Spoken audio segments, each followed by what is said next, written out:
Who is the real king of the lightweight division?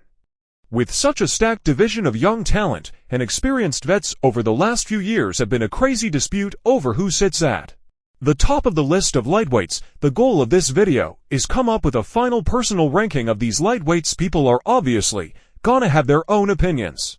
It's just who I feel like will come out on top when it's all said and done, and who would be the most likely to beat most of the other fighters on this list if we follow the theory of who's already beat the guy who's beat the guy.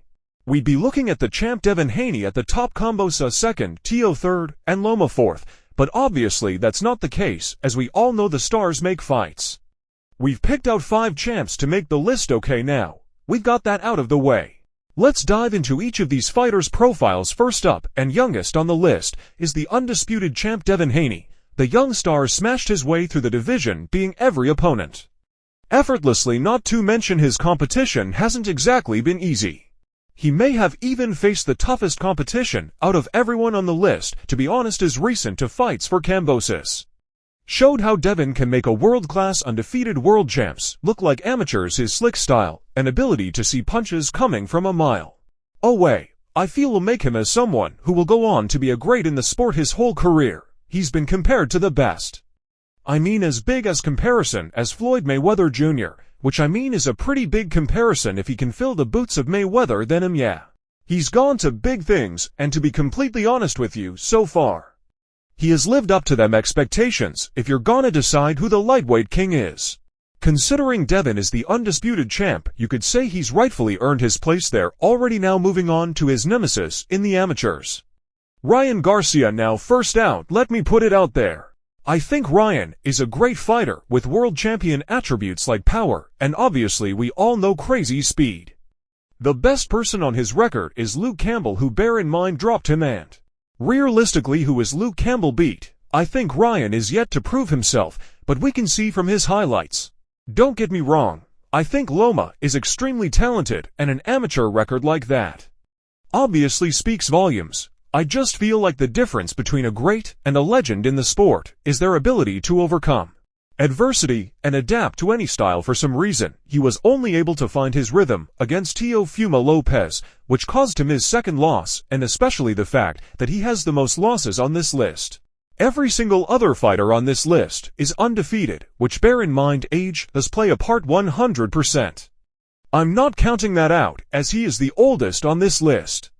I do also feel that Loma is coming towards the end of his career now, and being the oldest, I don't see him beating any of the other fighters on this list, or even having a massive turnaround to his career at this stage.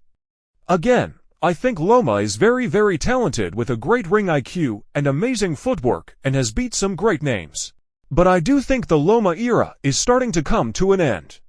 Okay, now we've gone over all of the profiles of these boxes. It's time for us to decide how they rank among each other.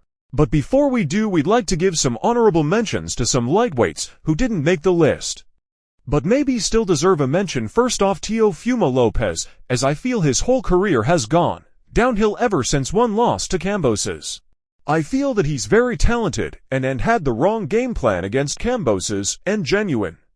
I feel he is a better fighter than Cambosa's. People were very quick to cancel him after that one loss. But for some reason, Loma didn't get the same treatment. Let's not forget Tio's world-class fight with Loma. I mean, you can say Loma started slow, but Tio outperformed him.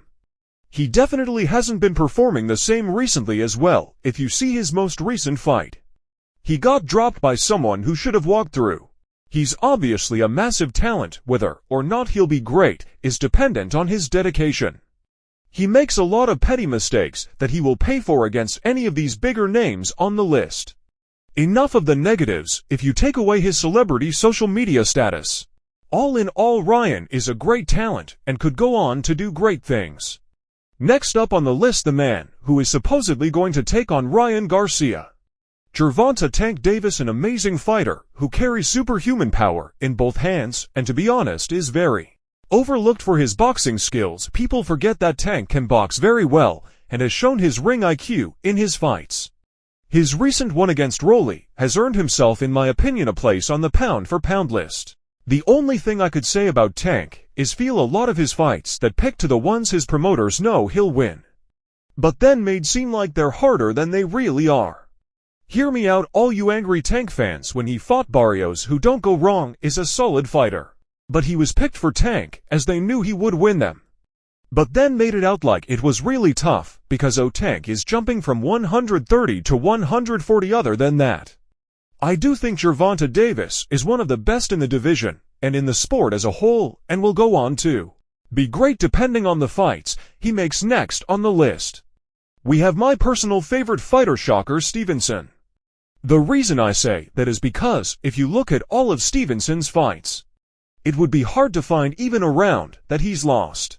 I know he's only just joined the lightweight division officially, but he definitely deserves one of the top places in this list.